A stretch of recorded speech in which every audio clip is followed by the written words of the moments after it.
अपनी कंपैरिजन कभी अपने दोस्तों से मत करना, अपनी कंपैरिजन समाज के उन लोगों से मत करना जो अतृप्त है, जो परेशान है, जो पीड़ित है। अपनी कंपैरिजन करना हो तो चाणक्य से अपने आप की कंपैरिजन करो, बुद्ध से अपनी कंपैरिजन करो, महावीर से कंपैरिजन करो, महाराणा प्रताप से कंपैरिजन करो, शिवाजी महाराज से कंपैरिजन करो, महारानी लक्ष्मीबाई से कंपैरिजन करो। किंतु हमारी स्थिति यह है कि हम देखते हैं मेरे दोस्तों ने क्या किया, मेरे रिश्तेदारों ने क्या किया, इन सब में मेरा नाम हो, इन सब में मेरा सम्मान हो। कैसी हमारी अतृप्त इच्छाएं और कैसी दयनीय स्थिति।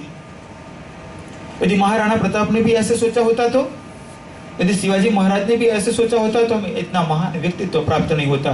किंतु उन्होंने अपने रिश्तेदारों को नहीं देखा, अपने मित्रों को नहीं देखा, अपने महान उद्देश्य को वो समर्पित रहे और परिणाम विश्व को ऐसा महाराणा प्रताप प्राप्त हुआ कि आज भी विश्व गर्वान्वित है उनका नाम लेते हुए।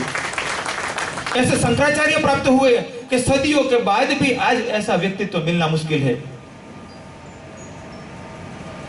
प्रयत्न करना, आप अपने आप को कभी छोटा मत मानना। मैंने अपने आप को बचपन से महान माना है। मैंने कभी नहीं कहा कि मैं महान नहीं हूं। कभी भी मुझे कोई बात करता है तो मैं कहता हूं मैं तो जन्म से महान हूं। कभी कोई महात्मा जी से मेरी बात हो रही थी फोन पे, तो कुछ बात कह रहे थे, वो इसमें कह रहे थे महान पुरुषों के बारे में, तो मुझे कुछ कटाक्ष में कहना चाह रहे थे। मैंने कहा मैं तो जन्मजात महान हूं ही और हूं। अब जब महान हूं तो फिर मैं ऐसे कैसे कहूंगा कि नहीं हूं। अब अपने आप को सामान्य क्यों मानो? आप संसार के एक श्रेष्ठ व्यक्ति हो, इसलिए इस संसार में आपका जन्म हुआ है और आप उस श्रेष्ठता तक पहुंचो। आपकी पटरी में, आपकी गठरी के अंदर ईश्वर ने जो मोती रखे हुए हैं, उस मोतियों को गठरी में बंद करके ही लॉक लगाकर वापस मत ले जाना। उसको बाहर निकालो, अमूल्य मोतियों को बाहर निकालो। जिंदगी बस आपने गठरी को ताला लगा दिया और ऐसे ही वो मोती चले जाए, ऐसे मत करना। संसार में कोई भी व्यक्ति सामान्य नहीं है। जैसे मैंने मेरी बात कही तो आप ऐसे मत मानना कि मोदी जी अपने आप को कह रहे हैं, सिर्फ अपने लिए। मैं अपने आप को निश्चित कह रहा हूं, किंतु ईश्वर ने एक भी व्यक्ति तो सामान्य नहीं बनाया, सभी विभूतियां है। बस सिर्फ इतना है कि अपने आप को जानो और उसका प्रयोग में लाओ। वक्त बीतता चला गया, सुनते चले गए, चर्चाएं करते चले गए, बहस करते चले गए और दिन बीते, महीने बीते। ये सही, रामायण में ये कहा है, महाभारत में ये कहा है, भागवत में ये। औरों का इतिहास कब तक पढ़ोगे? अपना इतिहास बनाने का तो शुरू करो। मैंने बचपन में मैं कहता था, कभी स्कूली कक्षा में कोई डिबेट में भाग लेता था तो मैं वो बातों बातों में मेरी बात भी थोड़ी रख देता था कि मैं इतिहास हूं। तो मेरे साथी बच्चे कहते इतिहास तो किताब होती है। तो मैंने कहा आप भी सही और मैं भी सही हूं। और तब भी कहता था, मेरे गुरुजी के आश्रम में कार्य करता था, तभी मैं प्रवचन में कहता था कि मैं इतिहास हूं और आज भी कहता हूं मैं इतिहास हूं।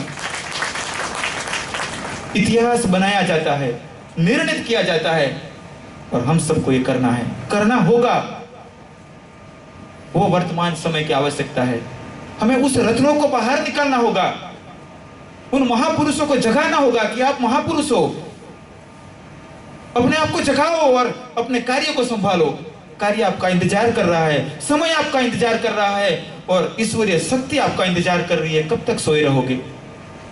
तो आज हम गुरु पूर्णिमा के निमित्त इकट्ठे हुए हैं, तो सबसे पहले वहां से शुरुआत करें कि मैं संकल्प करता हूं, मैं अपने आप को गुरुता में स्थापित करूंगा। लघुता और गुरुता, लघुता यानी छोटापन और गुरुता यानी व्यापक, विराट। तो हम संकल्प करें अपने जीवात्मा में वह संकल्प को इतनी गहराई से और इतनी दृढ़ता से स्थापित कर दे कि जब भी कोई सोचना हो, जब भी कोई कर्म करना हो, जब भी कोई निर्णय लेना हो तो वो महानता वाला ही निर्णय हो, वो गुरुता वाला निर्णय हो, वो श्रेष्ठता वाला निर्णय हो।